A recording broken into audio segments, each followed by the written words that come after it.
ඊට පස්සේ මේකේ අන්තිම ටික දැන් අපි ඉස්සෙල්ලා මේක ඇතුලේ තිබ්බ ටික බලා ගන්න බැරුව හිටියා. ඒකට අපි printf එකක් දාගත්තා. ඊට පස්සේ මෙතන කරලා තියෙනවා මේ කස්ටමර් කියන එක්කෙනාව මේක ඇතුළට පාස් කරලා තියෙනවා. array එකක් විදියට. දැන් එතකොට එයාගෙන value ටික අපිට මෙතනින් output එක බලා ගන්න පුළුවන්. මෙතන හදලා තියෙන printf එක හරහා normally Smith ගේ value එක සහ John ගේ value එක. John ගේ value එක කියනවා මේ යට එක function එකකින්. මෙයා එනවා main function එක තුල දාලා තියෙන printf එකකින්. ඔය දේ තමයි ඒකේ output එක එන්නේ. එතකොට මේ පාඩමේ තව මොකද්ද?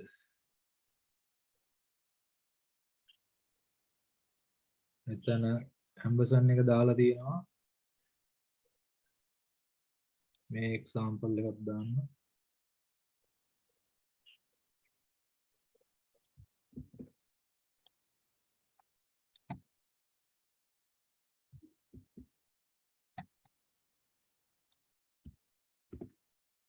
හරි.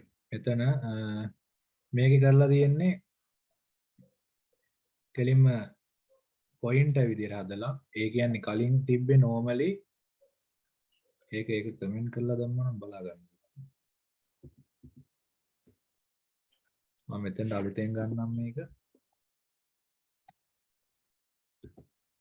හරි. මේ තියෙන්නේ අපේ කලින් තිබ්බ එක normal එක. මේකේ normal variable එකක් විදියට තමයි තියෙන්නේ මෙතන. ඒ කියන්නේ normal formal parameter එකක් විදියට තමයි තියෙන්නේ. ඊට පස්සේ මෙතන හදලා තියෙනවා record කියන data type එකක් දාලා pointer pt කියලා.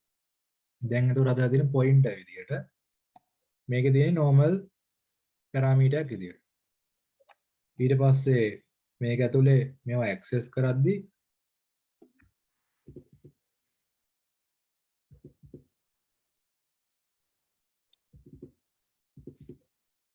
access කරද්දී දාගෙන තියෙනවා customer.name අර කලින් තිබ්බ message එකම තමයි මෙතන මම තියෙන්නේ. ඒ විදිහට.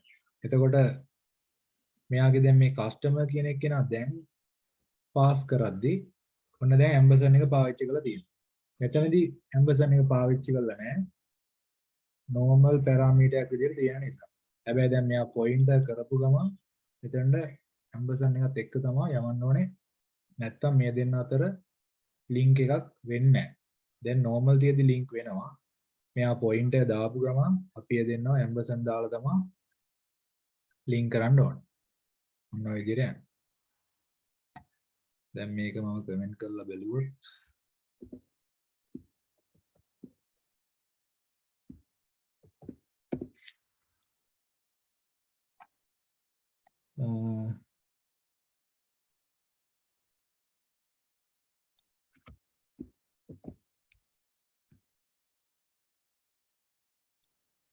හරි. දැන් මෙතන මේකට දාලා යද්දී pointer එක දැන් dot operator එකත් එක්ක පාවිච්චි කරන්න බෑ.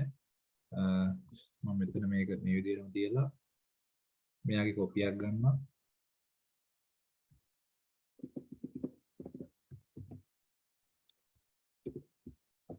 pointer වෙනවා මේ dot තියෙන හැමතැනම දැන් මෙතන මේ විදිහට යනවා.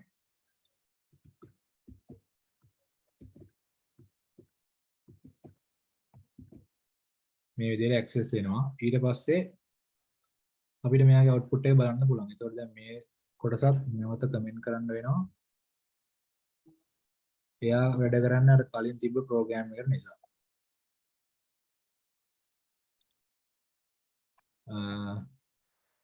හරි. දැන් මෙතනත් නැවත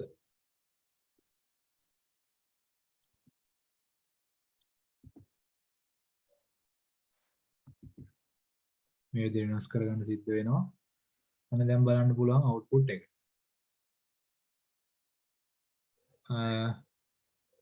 දැන් මේකෙදි අපිට බලා ගන්න පුළුවන් පළවෙනි එක ස්මිත් කියලා එනවා. ස්මිත්ට අදාළව මේ printf එකෙන් ඒ output එක එනවා. ඊට පස්සේ function එකට මේ customer ව යවුවට පස්සේ ෆන්ක්ෂන් එක මෙතනින් කෝල් වෙනවා. ෆන්ක්ෂන් එක කෝල් වුණාට පස්සේ ෆන්ක්ෂන් එක ඇතුලේ තියෙන මෙන්න මේ ජෝන්ස් කියන එක කෙනා බලා ගන්න පුළුවන්. එතකොට ජෝන්ස් කියන එක කෙනා පළවෙනි පාර print වෙලා තියෙන්නේ ෆන්ක්ෂන් එක තුල තියෙන printf එකෙන්. ඊට පස්සේ මෙතන අවසානයේ තියෙන printf එකෙන් print වෙලා තියෙන්නේ නැවතත් මෙයාගේ තියෙන value ටිකම තමයි. ඒ මොකද එහෙම වෙලා තියෙන්නේ දැන් customer කියන මෙතන array එකට ඉස්සරවම declare කරලා දීලා තියෙන ස්මිත් මේ වගේ value තුනක් වුණාට මේ customer කියන array එක function එකට යවුවට පස්සේ function එක ඇතුලින් සිද්ධ කරලා තියෙනවා name එක Jones කියලා වෙනස් කරන්න කියලා. account number එක මේක කියලා වෙනස් කරන්න කියලා. account type එක R කියලා වෙනස් කරන්න කියලා.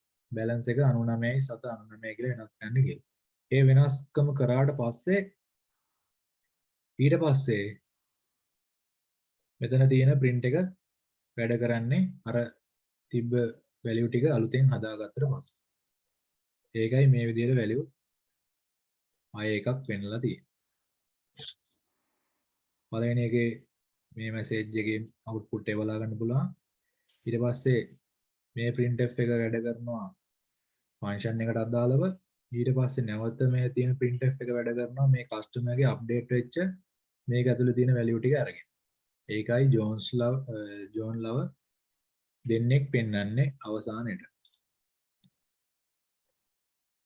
හරි එතකොට මේකේ තියෙන දේවල් ටික ඉවරයි. ස්ට්‍රක්චර් එකේ. මේකේ අවසාන ගානක් තියෙනවා. මේක පොඩ්ඩක් කියන්නම් මම normally. structure person කියලා structure එකක් තියෙනවා හදලා එයාගේ age එකයි weight එකයි තියෙනවා.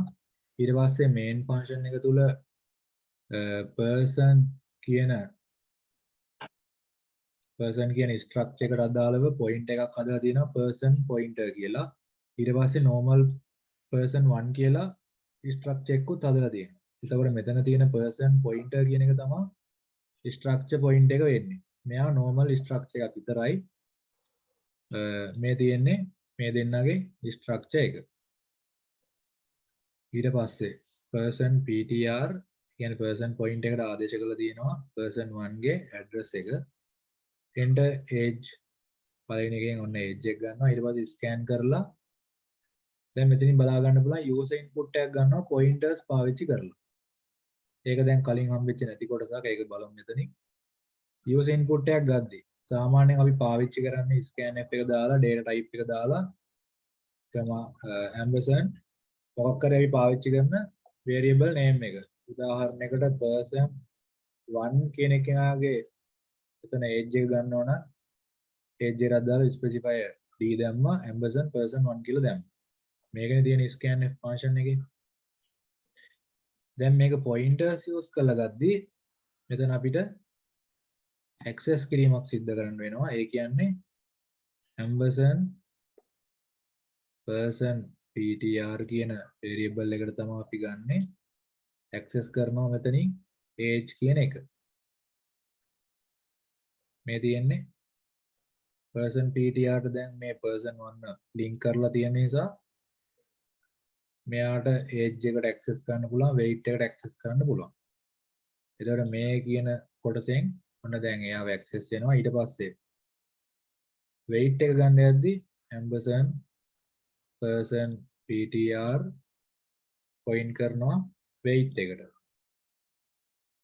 ඔන්න දැන් එතකොට weight එක input කරගන්න පුළුවන්. ඊට පස්සේ display කරනවා මේ message එක. ඊට පස්සේ age එක කීයද කියලා නැවත දෙනවා person ptr age. ඊට පස්සේ නැවත person ptr weight එක. දැන් මෙතන දීලා නැහැ කෙලින්ම මේ ampersand එකක්. ampersand එක අපි දෙන්නේ එයාගේ address එක හරියටම ගිහලා store වෙන්නනේ scan කරලා ගද්දි. ඒකයි මෙතනින් වෙන්නේ. මේ address එකේ මේ location එකට අදාළව person ptr ගේ weight එක store කරන්න කියලා තමයි මෙතන කියන්නේ. මෙතන මෙතන person PTR ගේ age කෙනෙක් කෙනාගේ ස්ටෝ ගන්න කියලා තමයි. හරි ඒ විදිහට ගියාට පස්සේ ඒ දෙන්න හරියට ස්ටෝ වෙලා ඒ දෙන්න අපිට ඇක්සස් කරන්න පුළුවන් pointers පාවිච්චි කරලා මේ දෙන arrow එක පාවිච්චි කරලා ඇක්සස් කරගන්න පුළුවන්. දැන් ඉතින් user input ගත්තා. ඒ ගත්ත user input දෙක normal print කරලා ගත්තා. මෙතන note එකක් දීලා තියෙනවා person ptr age is equivalent to pointer person ptr.age. ඒ කියන්නේ මෙන්න මේ විදිහටත් දෙන්න පුළුවන් මෙතන මේ කොටස වෙනුවට ඕන නම් pointer person ptr.age කියලා දෙන්න පුළුවන්. හරිද? එහෙම නැත්නම් weight එක ගන්න පුළුවන් pointer person ptr.weight මේ විදිහට. ඒ දෙකිනුත් එන්නේ මෙතනින් ආවා වගේම ඒ වැලියු දෙකම තමයි එන්නේ. එතකොට point of structure මේ විදිහට ඉවර වෙනවා. මේකේ පැහැදිලිවයි පොඩ්ඩක් අත උස්සන්න බලන්න. point structure එක කොහොමද කරගන්නේ කියලා.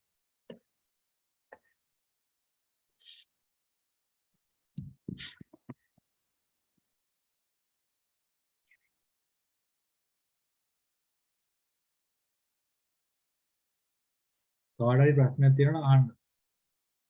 පැහැදිලි නැති කොටසක් මේකේ.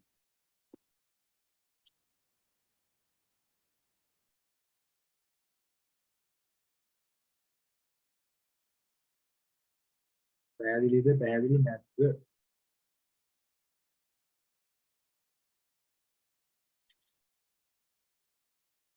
එතකොට ඒකත් ඉවර වෙනවා.